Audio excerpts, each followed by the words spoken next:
Now let's practice. So let's look at another situation, and we're going to learn two important things. So number one, we're going to learn how to use a function in context and become better at it, even if we just did an example.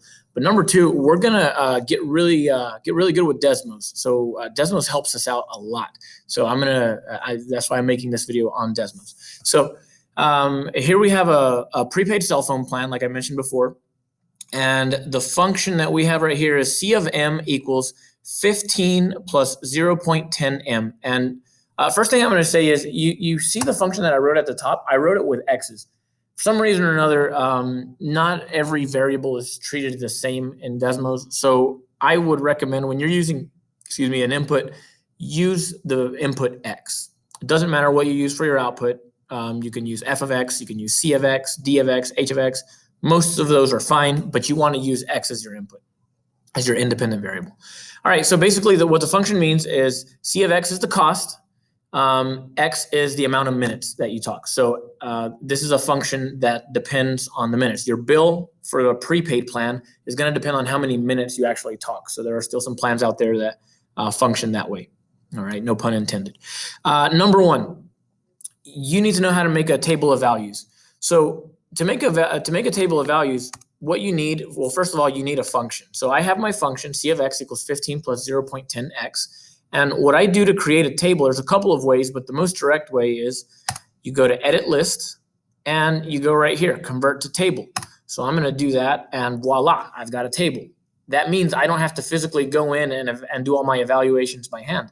This gives me all the outputs. So, it says if you speak 0 minutes, you pay $15. 1 minute, you pay $15.10. 2 minutes, $15.20. If you hit enter, it'll just continue going.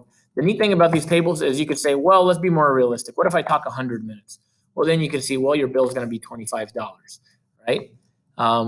To once again show how this works, we can evaluate. We can say C of 100, and it tells us it's 25, all right? The reason it tells us it's 25, once again, so we're always looping back. When we're really learning, we go back to other ways of thought. So if I were to substitute a 100 right there, 100 times 0.10 gives me 10. 10 plus 15 is 25. That's why that works out. So again, that is how you make a table. All right, so I'm going to clear that. And what you're basically going to do at the end is you're going to go into this file and you're going to recreate everything that I just did. All right, so you're going to follow through, and then you're going to submit your graph. Next, sketch the graph using Desmos. You actually should already have a graph. You just can't see it. So what you're going to do is zoom out a little bit. The reason you couldn't see it is because the line says 15. So there's your graph, right? 0, 15, continues on up, like 10, 16, et cetera, et cetera. Step 3, explain which is the independent variable, which is the dependent variable. We may have said that already. The independent variable is your input. In other words, the number of minutes you talk, right? That's independent. The cost is dependent. In other words, the cost depends on how many minutes you talk. So C of M is the dependent variable. 4, what does this mean?